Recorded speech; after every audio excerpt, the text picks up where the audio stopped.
કારુભાઈ ચાવડા પાછળ નહીં આવી જાય.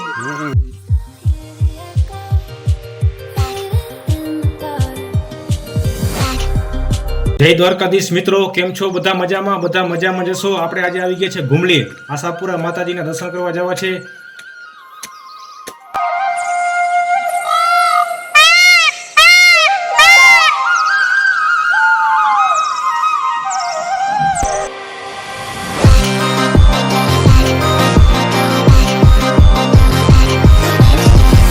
આશાપુરા માતાજીના ડુંગર ઉપરથી તમે નીચે જુઓ છો તો આ સુંદર મજાનો નવલખો તમને પણ જોવા મળે છે.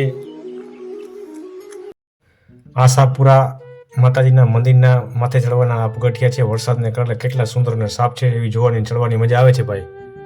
અહીંયાથી તમે ડાબી બાજુ જુઓ તો નવલખો પણ દેખાય છે. ડુંગર ઘણો બધો ઊંચો હોવાને કારણે નવલખો નાનકડો પણ દેખાય છે. અહીંયા તમારે ફરવા આવવું હોય તો ચોમાસાની સિઝનમાં એક વખત અવશ્ય બરડા ડુંગરની મુલાકાત લ્યો અને આશાપુરા માતાજીના મંદિરે જાઓ.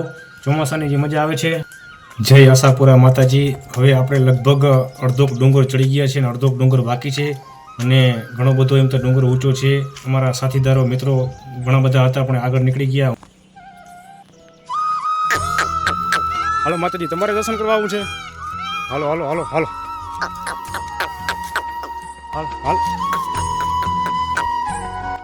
ગાય માતાજી એ ડુંગર ચડીને આવ્યા એટલે મને એમ થાય એને દર્શન કરવા આવવા લાગે માતાજીને. આશાપુરા માતાજી.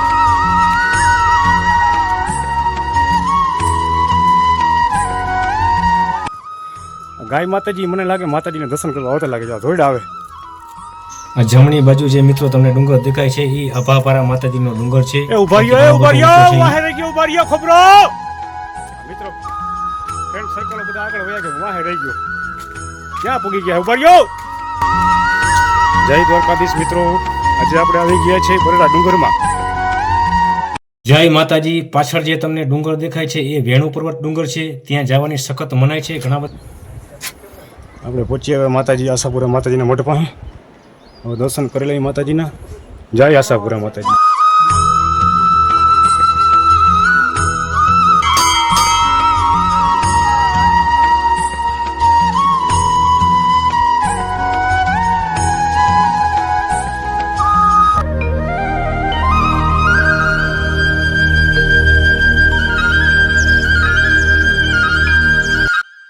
અહીંયા આપણે આશાપુરા માતાજીના દર્શન કરી લીધા હતા. સુતરિયા ગામના ભાઈઓ મળ્યા, મને કહે અમે તમારા ફ્રેન્ડ છે, સબસ્ક્રાઈબર છે. મેં કીધું વાહ ભાઈ વાહ. તો આપણે બધા હેતથી મળી લઈ, રામ રામ કરી લઈ અને એકબીજાને રામ રામ કર્યા અને એકબીજાના ભાવ પૂછ્યા. બહુ એટલે બહુ મજા આવી ગઈ. જય આશાપુરા માતાજી.